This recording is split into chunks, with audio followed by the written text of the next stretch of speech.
Now go back to Colossians chapter 2, verses 13 through 15, and you find how he did it. Now, I think I enjoy this because of my background in philosophy, because there are some benefits in having been a philosopher and having learned to reason. But, and I don't think I can go into this in the detail that my mind would love to go into it.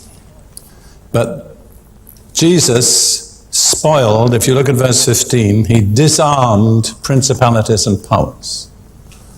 Whose principalities and powers were those? Satan's, all right. The same principalities and powers spoken of in Ephesians 6:12, where it says, we wrestle not against flesh and blood, but against principalities, against powers, against the rulers of the darkness of this age, spiritual hosts of wickedness in the heavenlies.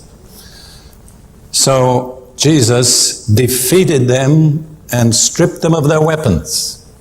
And he made an open show of them.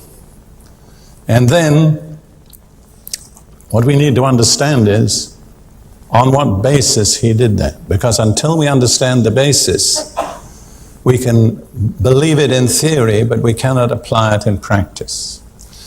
What is Satan's great weapon against humanity? Now, you could give me many answers, but I'm only going to accept one. No, I think I heard somebody say it timidly. Guilt, that's right. Guilt.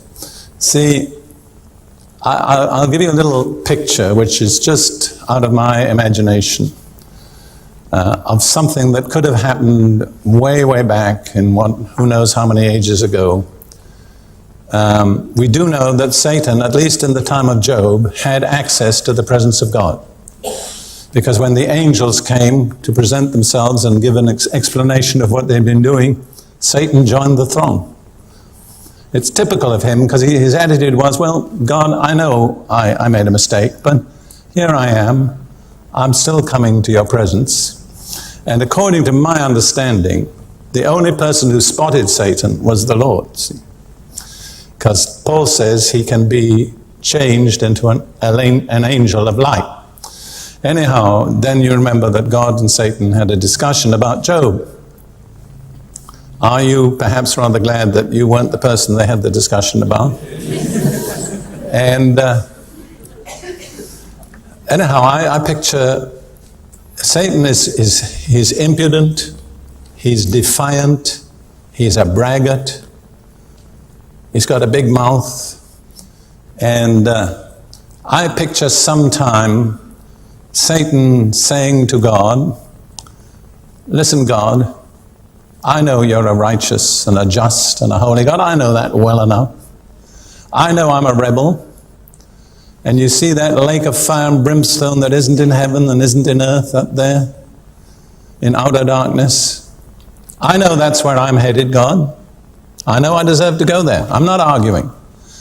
But listen, I just want to tell you one thing, God. You see those human beings that you made in your image and likeness, that you love so much? I've made them rebels just like me. You know that.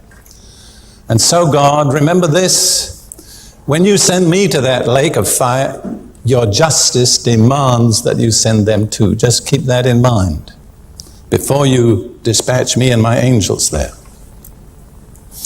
And I picture God just keeping quiet. Sometimes the best way to deal with the devil is not to argue with him. That really hurts his feelings. If you ignore him, that really upsets him. God didn't say, but he had a plan. You know what his plan was? His plan was Jesus. And so along comes Jesus. He's the last Adam. He's totally identified with the Adamic race.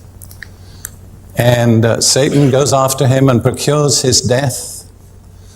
But as he dies on the cross, he's the representative of the total Adamic race, and all our guilt is laid upon him. He pays the total penalty, and when he dies and is buried, our guilt is banished if we will believe. We have to accept it by faith. And so you understand what God has done? He's made a way for humanity to be reprieved from the lake of fire.